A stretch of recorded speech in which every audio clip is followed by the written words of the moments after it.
안녕하세요. 저도 이곳 사연 게시판을 참 자주 보는데요. 4년 전 위암 수술 받고 회복하면서 이곳이 많은 위안이 되었습니다. 당시 건강도 건강이지만 시댁 때문에 너무 큰 스트레스를 받아 저도 이곳에 올려보고는 싶었지만 누군가 알아볼까봐 참았쓰진 못했는데 시간이 많이 지나 이제는 용기 내어 한번 써봅니다. 제가 너무 심했는지 궁금하기도 하고요. 저는 현재 시댁과 연락하지 않고 있습니다. 시어머니랑 쌍욕 주고받고 대판 싸운 이후로 사실상 절연 상태죠. 어떻게 시모랑 그렇게까지 심하게 싸우게 됐냐고요? 앞서 저희 시모에 대해 간단하게 설명할게요. 저희 시모랑은 결혼 초부터 크고 작은 트러블이 많았습니다. 며느리만 셋인 저희 시댁인데 동서들 사이를 이간질하며 누가 더 시댁에 잘하나 묘하게 경쟁시키는 그런 분이었습니다. 큼지막한 사건으로는 새로 들어온 막내 며느리가 시부모님 들이라며 굴비를 보냈는데 니들은 뭐하냐. 막내 며느리가 말하기를 손윗 동서들한테 배울 점이 없다더라 어쩌고 저쩌고 해서 첫째, 둘째 며느리가 막내 동서에게 화가 나서 물어보면 그런 말 한 적은커녕 심지어 굴비도 아닌 그냥 멸치 한 박스 보냈던 거더라고요. 뭐 첫째 며느리 연봉이 1,500만 원이나 올랐다 어쩐다 하며 다른 며느리들 기 죽여놓곤 나중에 확인해보면 전혀 사실이 아닌. 뒤늦게 진실을 알게 된 며느리들이 시모에게 항의하자 시모는 모르쇠로 일관하며 착각했다고 하며 도리어 며느리들이 시어머니 잡는다며 피해자이신 척 하더라고요. 지금 생각해보면 약간 소시오패스 끼가 있는 분이 아닐까 싶은데요. 아무튼 이런 일들이 비일비재했습니다. 시어머니 때문에 결혼 초반 서로 미묘하게 사이 안 좋았던 며느리들은 모든 오해를 풀고 나중엔 똘똘 뭉쳐서 끈끈해졌어요. 그래서 셋째 며느리가 들어온 지 2년 좀 지나서부터 시어머니에게 역공격 작전을 펼치기 시작했죠. 어머님, 우리 막내 동서가 그런 말 한 적 없다고 하는데 왜 또 거짓말이세요? 아니, 거짓말이라니. 내가 나이가 먹어서 깜빡깜빡한다. 좀 헷갈릴 수도 있는 거지. 거짓말했다고 몰아가는 게냐? 어머님, 깜빡깜빡 하시다뇨. 벌써부터 그러시니 걱정이네요. 병원이라도 알아봐 드릴까요? 아무래도 뇌검사를 좀 받아보셔야겠어요. 뇌검사? 치매라는 거냐? 니들 진짜 웃긴다. 하시며 속상하다고 아들들한테 하소연하셨습니다. 이 과정에서 시모는 며느리들에게 깊은 앙심을 품게 되신 것 같아요. 사실 안 그래도 시어머니 때문에 형제들 모두 부부싸움을 자주 했거든요. 특히 막내 서방님 부부 사이가 심각하게 좋지 않았습니다. 막내 동서가 저에게 시어머니 너무 싫다고 하소연도 많이 했었는데 둘이 몇 년 동안 사내 만에 싸우다가 결국 이혼하더라고요. 그래서 막내 서방님은 이혼 후에 시어머니를 아예 안 보고 삽니다. 첫째 아들인 형님네는 호주로 이민을 가게 됐고요. 그 불똥이 고스란히 저에게 튀었죠. 솔직히 막내 아들네가 그렇게 되면 아무리 어른이라도 본인 잘못을 좀 뉘우치고 변할만 하지 않나요? 저희 시어머니는 막내 서방님이 이혼한 이유가 며느리들이 제대로 집안 컨트롤을 못해서라며 저희 탓을 또 하더라고요. 니들이 잘 좀 해서 막내 동서를 달랬어야지. 손이 동서들이 돼가지고 막내가 그렇게 이혼할 때까지 손을 놓고 있었다냐? 형제 식구들이 잘 되면 어머님 덕분, 못하면 다 저희 며느리들 탓이라며 그렇게 결혼하고 15년 넘게 괴상한 시어머니로부터 스트레스를 엄청 받고 살았습니다. 아들들도 어머니에게 진절머리는 나지만 솔직히 아들 셋 모두 괜찮은 대학 들어가서 밥벌이 잘하고 살거든요. 그렇게 만드신 공이 솔직히 말해 시어머니십니다. 시아버지는 공무원 생활을 오래 하셨긴 했지만 친구들을 워낙 좋아해서 술값으로 거의 돈 다 써버리시고 퇴직하고 나서는 그나마도 모은 돈을 몽땅 주식으로 까먹어버리셨어요. 실질적인 가장 노릇은 시어머니가 하셨고 교육열이 높으셔서 세 아들 모두 잘 가르쳐 놓으셨습니다. 그런 점 때문에 솔직히 본인 어머니가 이상하다는 걸 알면서도 자식들 입장에서는 매몰차게 뭐라고 할 수가 없었던 거죠. 시어머니가 사실상 아들들한테는 끔찍했으니까요. 그리고 조금이라도 반항하면 시어머니는 거의 식음을 전폐하며 머리 싸매고 방을 한 발자국도 안 나가십니다. 고집이 대단하세요. 그래서 형제들이 택한 생존 방법은 어머님 앞에선 어머님 편을 들고 부인 앞에선 부인 편들기였어요. 참 저희 부부도 많이 싸우긴 했는데 애들도 생기고 나이도 먹으니 그냥 좋은 게 좋은 거라고 어차피 변하지 못할 시어머니시니 서로 적당히 위로해가며 최대한 평화를 지키며 살게 되었어요. 며느리들 잡기에 가장 좋은 주제는 뭐니 해도 우리 아들 밥 뭐 해 먹이고 사는지에 대한 관심이죠. 시어머니는 막내 아들이 이혼하고 첫째 아들네가 호주로 이민 간 이후부터 더욱 저희 집에 집착하기 시작하셨습니다. 저희 애들 초등학교 들어갔을 때는 손자들 보며 살고 싶다고 저희 아파트 단지 옆동으로 이사도 오실 정도였습니다. 무려 시어머니 혼자서요.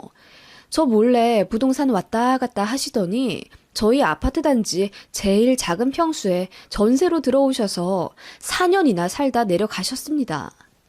그래서 저희 애들을 봐주셨냐고요? 아니요. 그냥 애들 귀여운 재롱만 잔뜩 누리시곤 애들 한 번 제대로 봐주신 적이 없습니다. 무조건 저 있을 때 같이 애들 보려고 하셨고 혼자서는 절대 안 보시더라고요. 그리고 잔소리는 또 얼마나 심했겠어요. 저희 집 어린 둘째 꼬드겨서 집 비번 알아낸 다음 그냥 화장실 드나들듯 저희 집에 오고 가셨습니다. 반찬 한 번 제대로 주신 적도 없으면서 냉장고는 왜 또 그렇게 자주 열어보시는지. 얘, 냉동실에 이거 뭐니? 네, 그거 강된장이에요. 애들이 거기다 비벼 먹는 거 좋아해서 소분해서 냉동해 놓은 거예요. 강된장? 네 남편은 이렇게 자작한 거 별로 안 좋아한다. 국물 많은 걸로 좀 해놔. 애들 먹으라고 한 거예요. 그리고 남편도 좋아하던데요? 먹을 게 없으니까 먹겠지. 우리 아들은 비벼 먹는 거 안 좋아해. 와이프 때문에 입맛도 강제로 변했구먼. 어머님, 무슨 말씀을 또 그렇게 하세요? 누가 들으면 저희 남편 제대로 먹지도 못하고 사는 줄 알겠어요. 그리고 애들 앞에서 제발 그렇게 좀 말씀하지 마세요. 뭐? 에휴, 남들은 아들 셋 있다고 효도 받으면서 살겠다 하던데 아들이고 며느리고 죄다 애미 무시나 하고 있는데 사람들은 알까 몰라. 어머님, 진짜 왜 그러세요? 어머님은 그런 식으로 저를 참 많이도 긁으셨죠. 물론 저도 내내거리며 살진 않았죠. 할 말은 다 하고 살긴 했지만 시어머니는 참 지독하셨습니다. 오죽하면 시아버지도 두 손 두 발 다 들고 집 나가 살고 계시겠어요.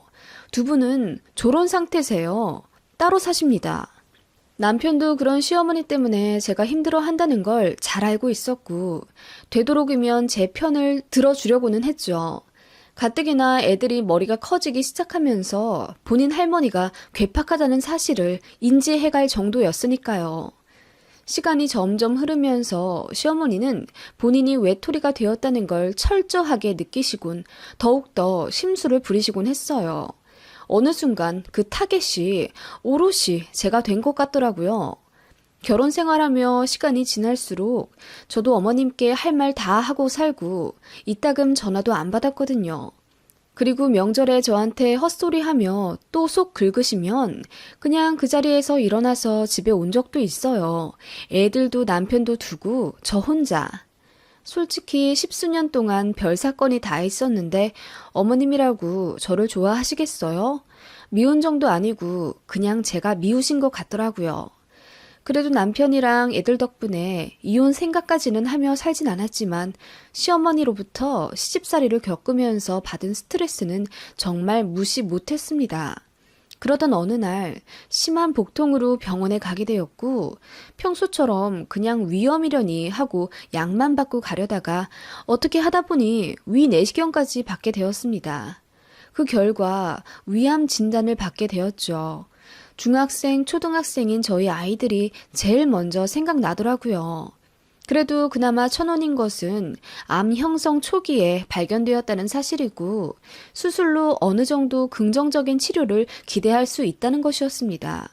그래도 제가 암이라는 사실은 참 하늘이 무너지는 충격이었습니다.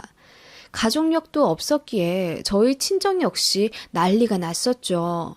제 인생 중 유일하게 스트레스 많이 받은 게 바로 시어머니와의 갈등인데 그런 고부 갈등으로 인한 스트레스로 암이 유발된 것은 아닐까 하시며 친정 부모님이 정말 많이 슬퍼하셨습니다. 그래서 저 암 수술하고 나서 저희 남편이 친정에 불려간 적도 있어요. 시어머니로부터 다시는 스트레스 못 받게 하라고. 안 그러면 이혼시키고 애들까지 저희 친정 부모님이 다 데려와 키우시겠다면서 그야말로 엄포를 놓으셨습니다.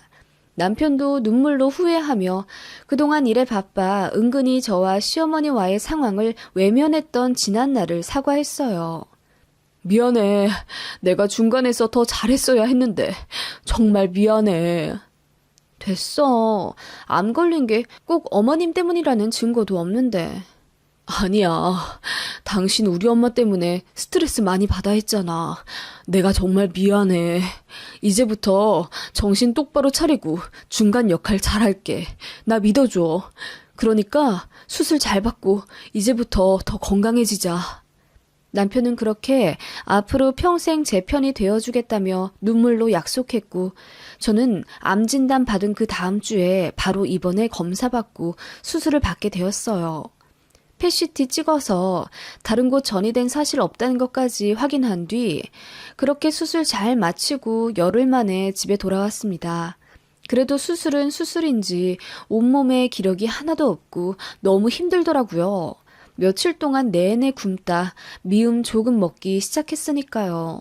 그동안 아들놈들이 빈집 엉망으로 해놓을 거라 생각했는데 문 열자마자 깜짝 놀랐네요. 그래도 제 엄마 아프다고 지들끼리 제목까지 열심히 대청소 해놨더라고요. 그거 보고 얼마나 울었던지. 아무튼 그렇게 수술받고 회복하면서 친인척들 위로 전화를 참 많이도 받았네요. 미국 간 형님이 이혼한 저희 막내 도련님 전처한테까지 연락을 하셨나 보더라고요. 전 막내 동서가 울면서 전화 왔더라고요. 그래도 며느리들 사이는 꽤 각별했거든요. 그런 와중에 시어머니는 딱 한 번 문자로 수술 잘 받거라 메시지 온 것 말고는 병문 안 오시거나 전화도 일체 안 하시더라고요. 입장 바꿔서 만약 시어머니가 암 수술을 받으셨는데 며느리인 제가 그렇게 행동했다면 어머니 아마 뒷목 잡고 쓰러져서 중내사내 하시고 저에게 쌍욕을 퍼부으실 분입니다. 아무리 그래도 가족인데 너무하단 생각이 들더라고요. 그래도 남편과 아이들 덕분에 편히 쉬면서 회복 잘 해가고 있었습니다. 일상생활도 어느 정도 예전만큼 할 수 있게 되었을 때 시어머니가 갑자기 찾아오셨어요. 저 수술하고 나서 걱정돼서 오셨나 보다 생각이 들었고 그동안 연락 안 하셨다는 서운함을 잠시 잊은 채 어머님을 잘 맞이해드렸습니다. 그런데 제가 암 수술을 받기 전과 너무나도 똑같은 태도이시더라고요. 제 얼굴 보자마자 그래, 수술 받느라 고생했다. 이제 아프지 말거라. 한마디 하시더니 가방을 내려놓기가 무섭게 또다시 냉장고를 열어 에휴, 이건 뭐 어른이 먹을 음식은 하나도 없네. 죄다 환자 음식 아니면 애들 것뿐이라니. 하시며 혀를 차시는 거예요. 네? 그게 무슨 말씀이세요, 어머님? 아니, 그렇잖아. 솔직히 말해서 네가 죽을 병 걸린 것도 아니고 암 초기에 수술한 거면 그냥 작은 혹덩어리 하나 떼어낸 거잖니.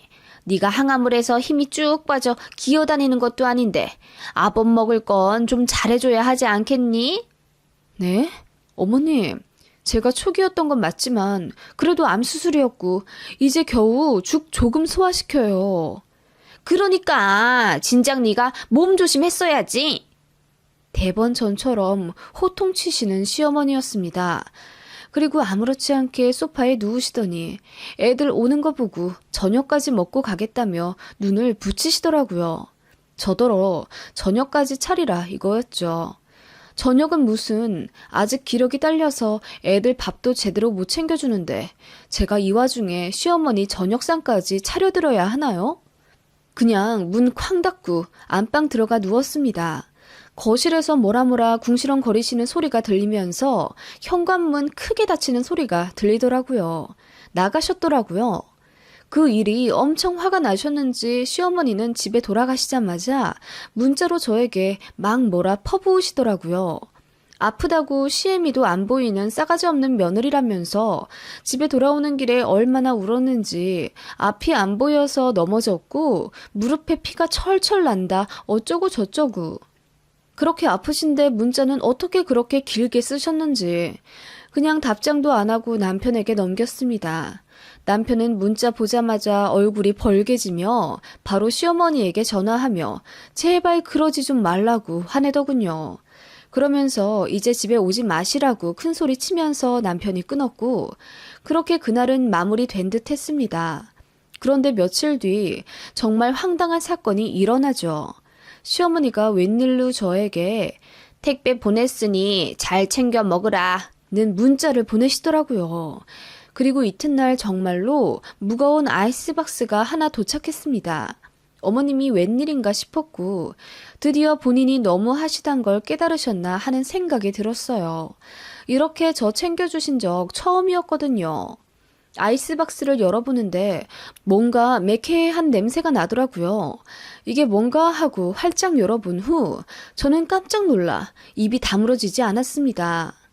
매운 불족발 2kg에 쑥떡 한가득, 닭똥집 튀김, 수제 돈가스 등등 제가 먹지도 못할 것들이 한가득 들어있더라고요.